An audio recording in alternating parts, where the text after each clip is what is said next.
Okay, welcome back to the shop, everybody. The title of this video might have you wondering just a little bit, but we'll get into more of the curiosity in a little bit here. First off, we're getting close to flying season, and my major projects are pretty much ready to go. Just waiting on some good weather up here in Michigan. And I'm not in any big hurry. You know, if it's a really nice, calm, sunny day, 40 degrees, yeah, I'm not going. I might go fly a sport plane or something, but my newest projects are going to wait until it's pretty nice out. So I'm just getting older. Anyway, so I needed some tinkering projects.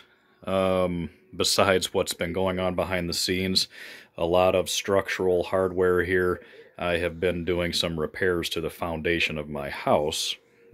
Yeah, pretty severe stuff. So, yeah, needed to get my mind off that for a while. So I got this old Carl Goldberg Sukhoi. Now, as far as the Goldberg aerobatic airplane line of their kits, I've had them all. I've had multiples of them all. The Extra is probably one of my favorites because of how precise it is. The Sukhoi, however, is a little bit more of a graceful airplane and also was capable of more 3D style flying, even though this design is from the early 90s. So, you know, we weren't familiar really with 3D back then, but it's pretty crazy what these airplanes are capable of. But anyway, so I've been restoring this old Sukhoi, and not going to get too much into the backstory on it, but just kind of show you where we're at. So I've been doing a lot of covering with the Value Hobby new cover, and of course the some of the recovering work on my Hostetler Chipmunk, which was Ultra Coat, and just had me so down and depressed that I was using Ultra Coat. I needed some Monocoat in my life. So, while redoing this Goldberg Sukhoi, I went with Monocoat, of course, because originally it was covered in Monocoat. The only original covering left is there's some white on the wing that's original, but everything from here back, as far as the white goes, is original. And this is good old original Monocoat. Not the, you know, early 2000s until present. This is the older stuff. Now, how can you tell? Let's see if you can hear. So this is brand new black Monocoat, and this is good old-fashioned original Monocoat. Listen, if you can. You really can't hear much. It feels real smooth. Now let's go to the new. Almost feels and sounds textured. That's how you can kind of tell the difference. So tightening up this old Monocoat was just lovely. I love this stuff. And even the newer Monocoat, even though it's not as good as the original, it's still better than anything else. Originally, the color scheme was about the same, except where it was black, it was blue, and the red was gold. And this color scheme is kind of going back to the way it looked on the box, except it's a little simplified. Here's the manual. You can see it's supposed to have some more red stripes and stuff like that, but I kept it simple. Back in the mid to late 90s, my good buddy Dan Tompkins had a Goldberg Sukhoi in this exact same color scheme, so kind of bringing back a plane from the past, if you will. But I recently picked up from eBay a used Sato 150, and right after I got it, I did a basic cleanup on it, just mainly kind of dirty and dingy. And cleaned up real nice, put it on my test stand, fired right up, ran extremely well. However, after shutting it down, there's quite a bit of end play in the shaft, which kind of is having me be a little bit nervous, but we'll see. It should be all right. Just recently got most of the painting done. This is the original canopy. Painted the black yesterday evening with just Rust-Oleum 2X, and yeah, it looks really good. Painted the black on the cowl this morning, and so it's dry to the touch. This stuff, you can touch it after about 30 minutes, but it's still pretty pretty soft. And the white's been done for about a week. Belly pan is done. The landing gear is still at work where I paint because I can't do anything else with it until I clear it. These components are going to be cleared as well as the landing gear. And I still have to put the red pinstripe on. And I'm using an adhesive pinstripe for that, then I'll just clear over top of it so it'll blend it real nice.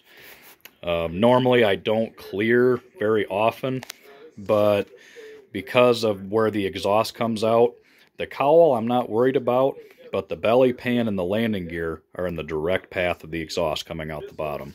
So I got to make sure that stuff is nice and strong with a good clear coat. This is probably the most hopped up Goldberg Sukhoi in existence, mainly because of the servos in this thing. It's pretty wicked. Decided to go, which is sad, that I'm calling this a retro transmitter. This is my Old Faithful Airtronics SD10. This was my very first 2.4 radio. Never had a problem, still works great. Let's get everything turned on here.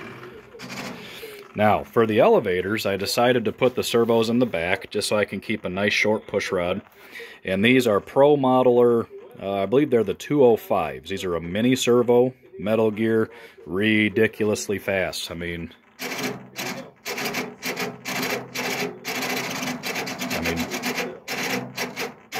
yeah, that's pretty crazy. On the rudder, it's still all stock, the way you're supposed to build it with a pull-pull system.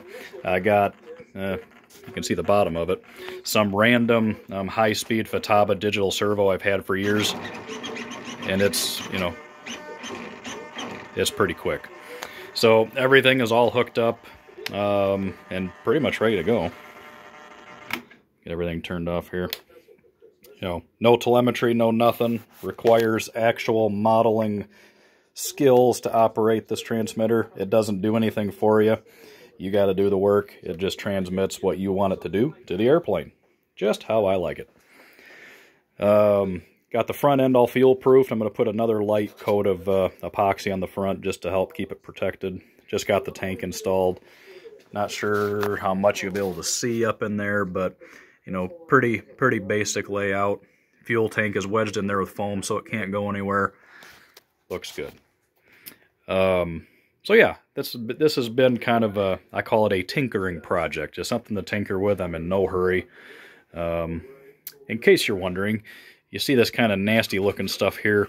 I reinforced some of the areas with this black stuff here. And what is that? My buddy John Fisher turned me onto this stuff. This is from Deluxe Products, and it's carbon fiber sheet. So it's all dirty, but it's almost like a fiberglass cloth, but except it's carbon fiber. And you lay it on there in areas that you just want to reinforce a little bit, hit it with some thin CA. That's why it's kind of cloudy and white, but it is rock hard. Holy mackerel. So my cowl mounts, I kind of went around them with that carbon fiber sheet, and that is just ridiculously strong. So that's pretty cool. Really enjoying it. Yeah. Pretty snazzy looking airplane, old school, love it. And the reason I went with the Sato 150 is I wanted a little bit more power than a 120, and the airplane originally had a Sato 120 in it, so the cowl was already cut for the 120, and the 150 fits in the same slot, so I didn't have to change anything on the cowl. So yeah, that should be pretty good. And my buddy Paul asked, well, why not put a Sato 180 in it for the ultimate power? Well, he understands the same reason I went with this engine, which is I wanted more power than a 120, but I don't need ridiculous power. I just want something fun. It'll still be unlimited vertical, no doubt, and a lot more economical on the fuel with the 150 compared to the 180. Wanted to give a shout out to my buddy Dan. This is his YouTube channel here. Let me get it highlighted here for you. There he is right there, Dan Gellner. You could try to peel them off as soon as you I've been watching his videos for a long time. He's been watching mine. We kind of communicate back and forth every now and then on, little tips and little how-tos and that kind of thing. He's an old school modeler, which, I totally relate with because that's what I am. And it looks like he's working on a Bruce Thorpe Super Flying King, or maybe just a regular Flying King, I'm not sure. But, he's got it all painted up and putting on graphics from Cali Graphics. So pretty cool stuff. Check his channel out for it's just another channel with good old school modeling, actually building airplanes. That's what it's all about. And recently, I forgot to talk about this, one of my viewers sent me this coffee mug here when I was working on the Hostetler Chipmunk. How freaking cool is that? And also, he is a YouTuber as well. Check him out. RC or Warbird Pilot, RC videos. Good stuff. Even sent me a t-shirt with the same Chipmunk logo on it, and got a sticker here to put on my wall of mini stickers. So, pretty cool stuff. Kind of makes you feel good, when people, think enough of you to send you things like that. That's pretty cool. So, that's about it for the Sukhoi. Nothing too magical. It's just a old airplane that I'm bringing back to life. Old slobbery glow engine. Hell yeah. Speaking of glow engines, now, it's commonly brought up when you talk about a glow engine. Somebody will say, oh, the fuel is so expensive. I could never fly glow because it's too expensive. Typically, I get told this quite often from those that fly, big airplanes and turbine jets as well, that glow fuel's too expensive.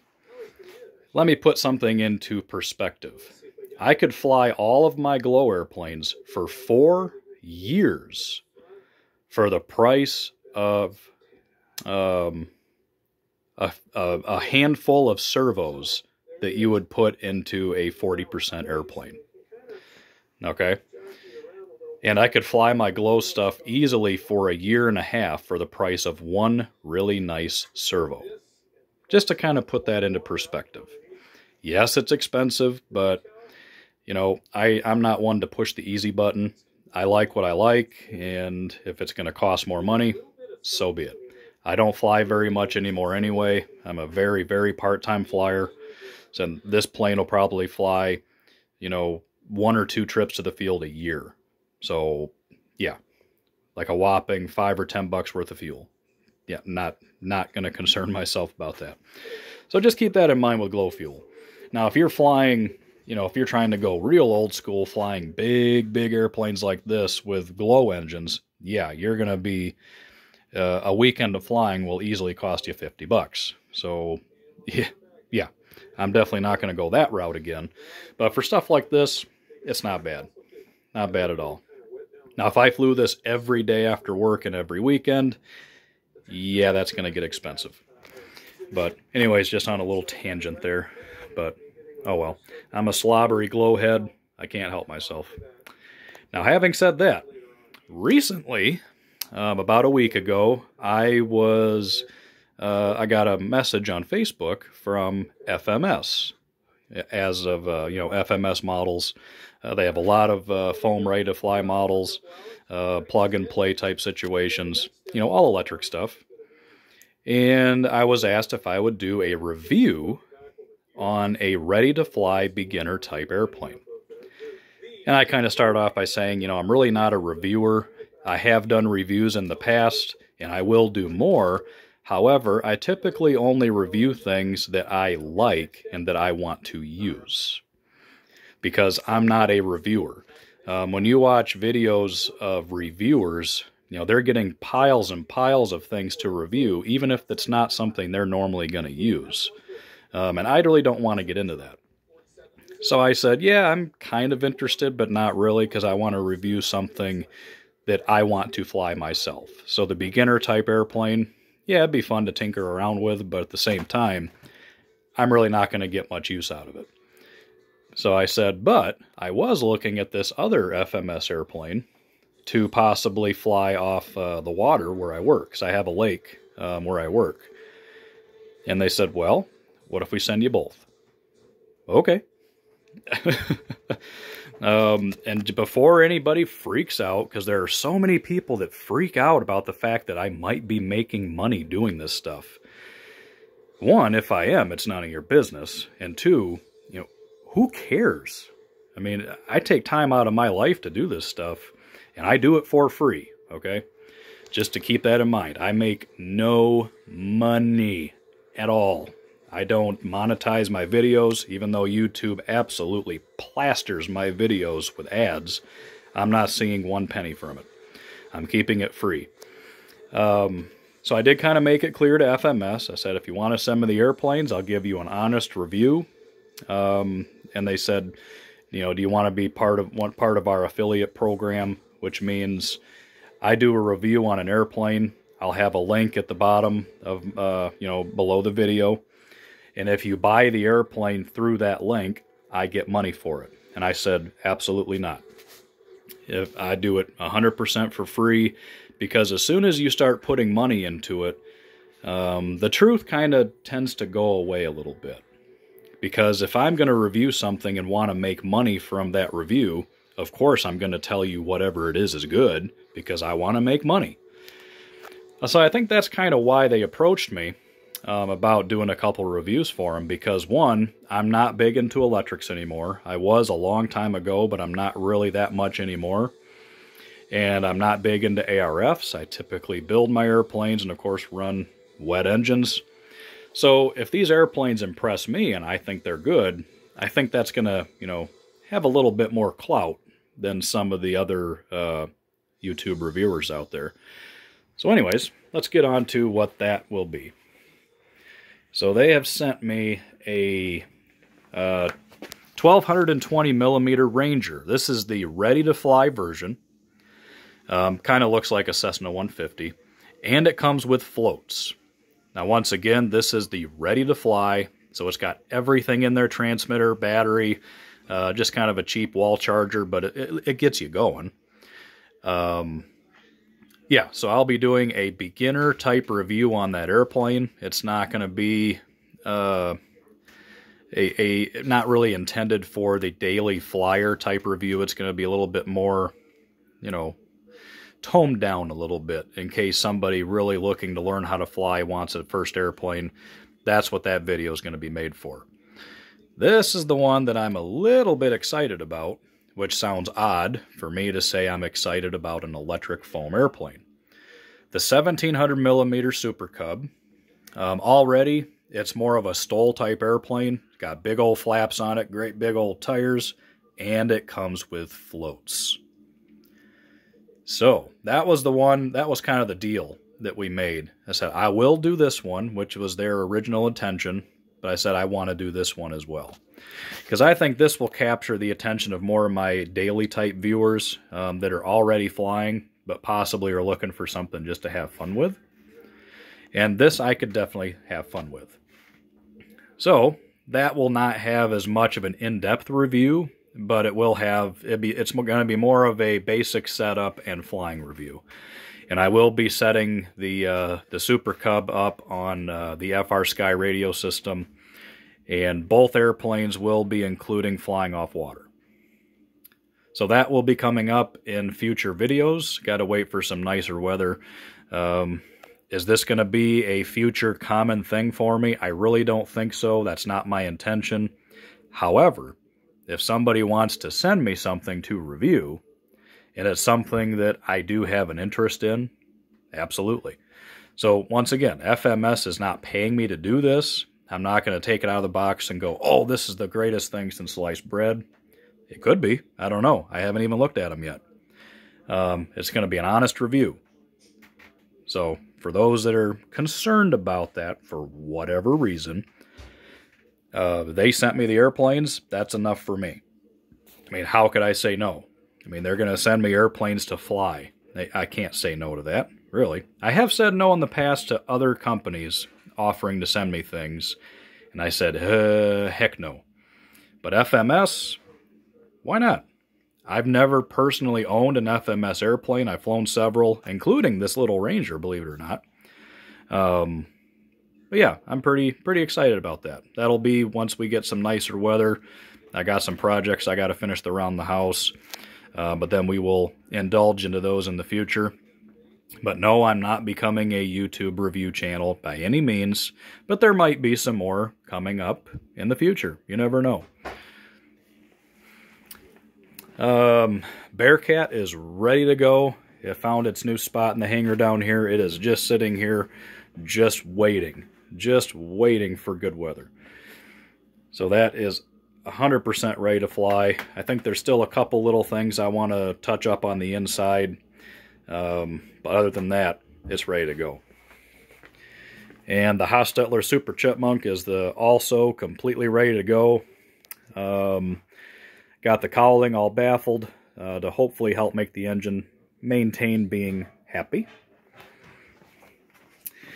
And also, trying to remember what I covered on this airplane. I did redo the cowl a little bit to accommodate the exhaust. It used to have... Focus, you stupid thing. I hate this phone. It used to have a custom exhaust that came out the bottom with the previous engine, but that would not work on this engine.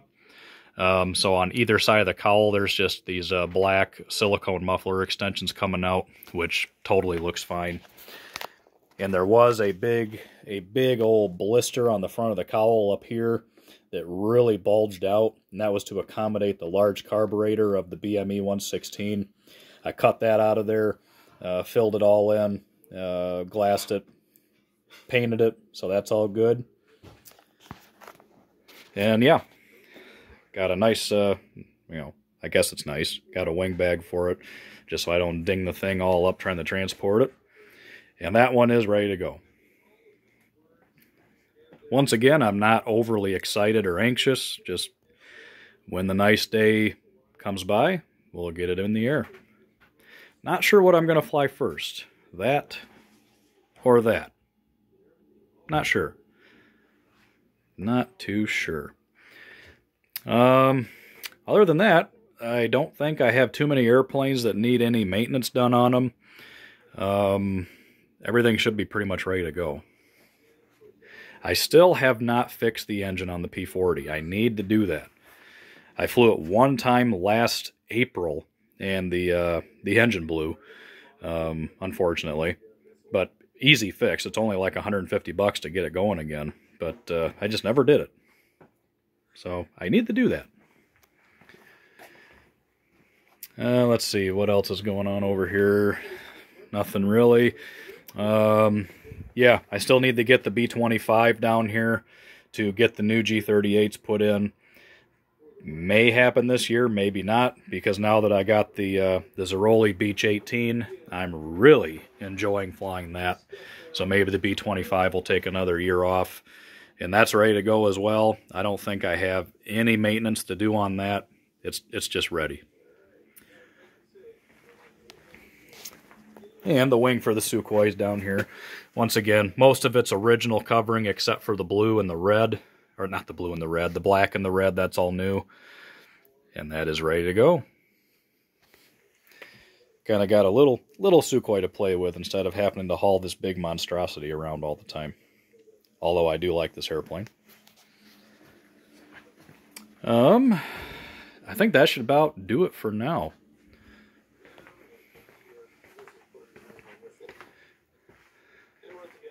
And once again, check out Dan's channel. Get a highlight on it here one more time. End up looking if it'll ever focus. There we go. just like my 3D drawings that I've got here. Good stuff. Good stuff. I always have videos like that playing in the background. Always got to have that kind of noise. All right. I'm not sure if the next video you'll be seeing will be the completed version of this. Is it going to be a review of one of the two FMS airplanes that I have? Is it going to be a test flight for one of my new projects? Who knows? Who knows? All right. I'm going to get back to getting this thing all buttoned up on the inside and ready for flying. And I guess we'll catch you at the field later. All right. I'm out.